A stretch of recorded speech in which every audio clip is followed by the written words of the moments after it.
Jashme programin e mbledhjes së parë të Bordit Paqes sot në Washington.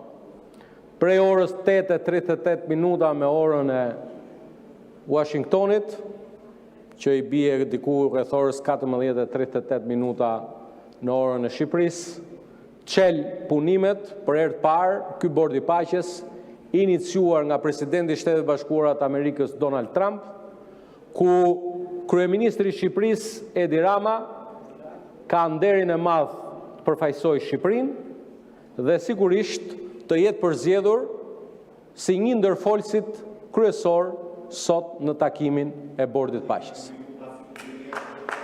Ti shkreti unë për ty dhe të shkretet këta për ty, po ta jap programin, ta lexosh.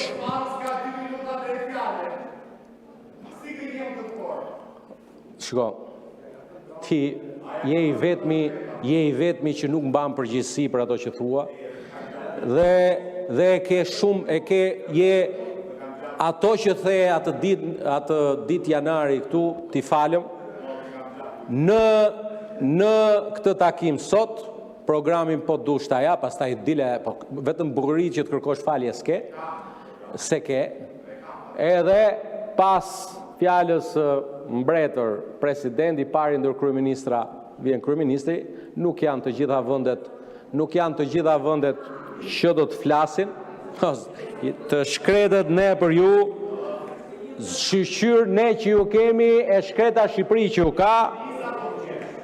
Mirë, dakord. Se the zotrote para pak javësh tu që nuk do të shkoj dot në... Kështu është kur s'ke turp. Dhe besoj që kjo është një arritje madhe për marrëdhëniet tona me Shtetet Bashkuara të Amerikës, si aleati ynë strategjik. Është një moment historik për angazhimin e Shqipërisë.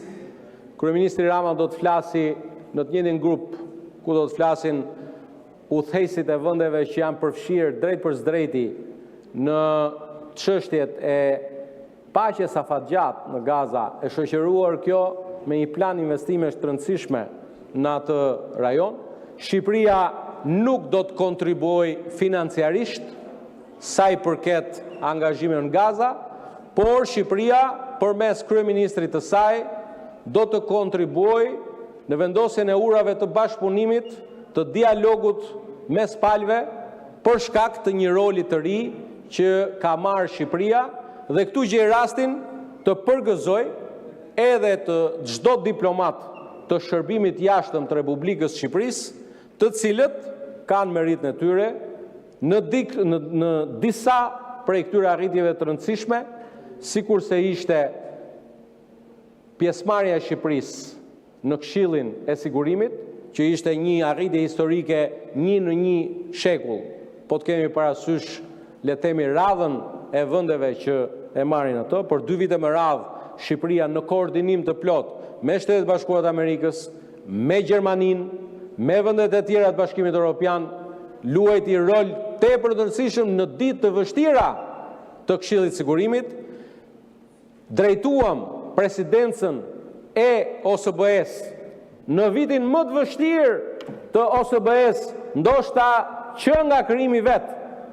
Flastu për vitin kur bota u përball me çështje të rëndësishme dhe të vështira sigurie, dhe po ashtu bëhemi gati për vitin e ardhshëm, për summitin e NATO-s, që është një tjetër arritje e rëndësishme e Shqipërisë sonë përbashkët. Summiti i NATO-s në Shqipëri është kurorëzimi pas disa summiteve të rëndësishme, sikurse ishte ai i Këshillit, sigurisht e samiti i Ballkanit Perëndimor dhe i BE-s dhe i Komunitetit Evropian vitin e kaluar. Kështu që dashur kolegë të opozitës, unë mendoj që ju takon edhe ju ta votoni ligjin për shërbimin e jashtëm. Është punuar seriozisht për muaj me radhë. Janë bërë edhe disa ndryshime që kanë qenë refleksione edhe nga Komisioni për Europën dhe Punët e Jashtme, kanë qenë refleksione edhe nga qeveria për t'i dhënë Shqipërisë shërbimin e jashtëm të Shqipërisë antare të Bashkimit Evropian brenda këtij mandati qeverisës, të cilët na kanë besuar shqiptarët. E në fund, jo për nga rëndësia, sepse më e rëndësishmja padyshim që lidhet me bordin e paqes, lidhet me rolin e Shqipërisë, por besoj që secili prej nesh sa herë na jepet mundësia, edhe në zbatim të asaj deklarate që miratuam së bashku një javë më parë, e përshëndes angazhimin e qeverisë në funksion të deklaratës së Kuvendit një javë më parë, lidhur me pastërtinë e luftës çlirimtare të ushtrisë çlirimtare të Kosovës. Është e papranueshme, motra e vëllezër, përpjekja e prokurorëve të gjykatës speciale në Hag për të quajtur ushtrinë çlirimtare të Kosovës një ndërmarrje kriminale. Është e papranueshme. Është e papranueshme se si mund t'i vishet një lufte çlirimtare kjo akuzë, e cila as nuk bazohet në prova, dhe më e rëndë se kaq është se si mund të arrihet në përfundimin që viktima të jetë më fajtore se vrasi, se përdhunuesi dhe si ai që sot e kësaj dite mban përgjegjësi për 1600 trupa motra e vëllezër shqiptar të Kosovës, të cilët na dëgjuan e poshtër burokratike quhen të zhdukur, të vdekur por të pakallur. Dhe në këtë këndvështrim mendoj që sa herë na jepet mundësia të flasim me të huaj, flasim me partnerë ndërkombëtar, na takon si përgjegjësi morale, politike, kombëtare, ta ngrem çështjen e pafajësisë së 4 udhëheqësve të TSHK-s, presidentit Taçi, kryetarëve të Kuvendit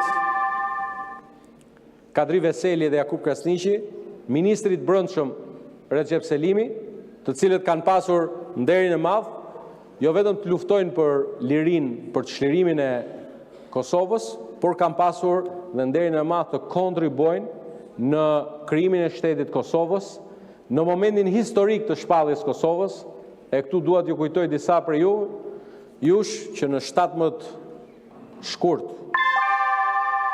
Përfundoj fjalën. 8 kemi qenë këtu në këtë sallë të mbledhur, ka qenë një ditë, në mos gaboj, ditë e diel, po jemi mbledhur gjithë në këtë sallë, pikërisht për ta ndjekur nga Shqipëria, nga Parlamenti i Shqipërisë, atë moment historik kur presidenti Taçi mbante fjalën e shpalljes pavarësisë.